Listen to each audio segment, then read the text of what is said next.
Hello everyone, this is Ralph Perez from Bronx Astro Cafe, and I'm here to go on a little challenge.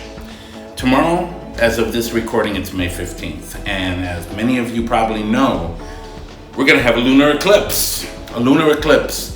And it will be visible for most of North America. Now, some of you may wonder how a lunar eclipse works. It's simply when the Earth's shadow eventually goes over the moon's surface, and we see it happening in the course of a relatively short period of time. It gets darker and darker and darker, and in this particular case, when it completes totality, it's going to be a kind of like a reddish tint, like a blood red moon, a la Book of Revelation stuff, that kind of stuff, which is pretty cool. So I've never shot a lunar eclipse before, but as you see from this channel, I've shot deep sky objects, nebula, galaxies, things like that. And I'm going to attempt to do this shot by shot. How am I going to do it? Not with this. This is my Radiant Raptor. I love this telescope. It's helped me get the shots you've seen on this channel. I just started learning how to auto guide with this small guiding scope and the AIS Air, which is this little computer thingy, which is great, and I'll do future videos on that in time. But since we're about the lunar eclipse, I'm not going to use this. What I am going to use is something I've used to take a picture of the moon before, just in one of its phases, and it worked out well. So I'm thinking, you know what? I think I'm going to do it. And it's going to be the oldest telescope I've owned. I've had this telescope for about 22 years now. It was my wife's first gift to me while we were still dating for Christmas. Funny enough, it's a Meade ETX 90. Now, usually a Meade ETX 90 comes in its own mount, and they're not known for astrophotography. They're not. So what I decided to do was, after 20 years of just using it just to view things through its viewfinder, I wanted to see if I can adapt it into astrophotography. So I removed it from the mount that it was in, the electronic mount that it was in, and I have set it up so that I can use it on my Skywatcher Star Adventurer 2i. I haven't tried it yet on nebulae because I don't trust myself yet. I think I need to do the auto guiding part. I need to lock that in a little bit more before I can do that. But in the meantime, I'll keep using this one. This is a refractor scope. The ETX 90 is a Cassegrain, I'm saying it wrong, I'll spell it out here, a Mustavos Cassegrain, sounds Russian, I don't know, scope that's more well suited for, just viewing things, looking at things, particularly the moon and the planets. It's really, I mean, you can use it for galaxies and nebula, but for photography, that's going to be tricky. And I won't get into the details as to why, but it is possible. And you can use it. And you can use awesome apps like Stellarium to kind of help you see how it would look through an ETX 90. So I'm inspired.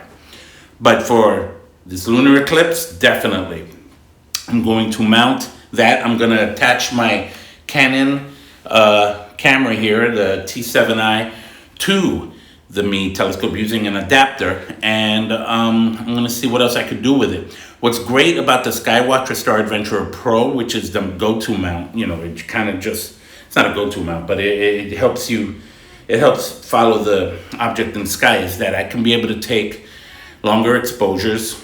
In the case of a lunar eclipse, I might be able to get in 2-3 seconds to make that red tinge pop out when it's in its totality. And also, it has these little dials that it can go at different speeds, and one of those speeds happens to be for the moon, lunar mode. So I'm gonna stick it to that and put this to the side, mount the camera onto that, and you're gonna see me outside to do this. All right, so here we go.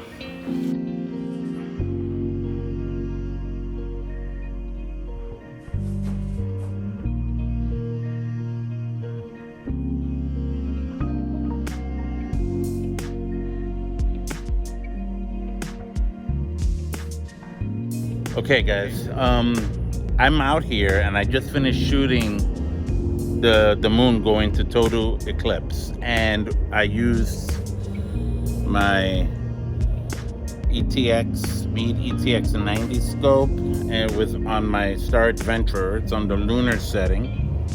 The dial right there. See, it's. Let me see if I can aim it right. Anyway, it's on the moon setting. Anyway, now I thought it was gonna be a bust tonight because of the shadows here. Bust here because it's cloudy. They're clouds. They're clouds now. The clouds just covered it, the moon.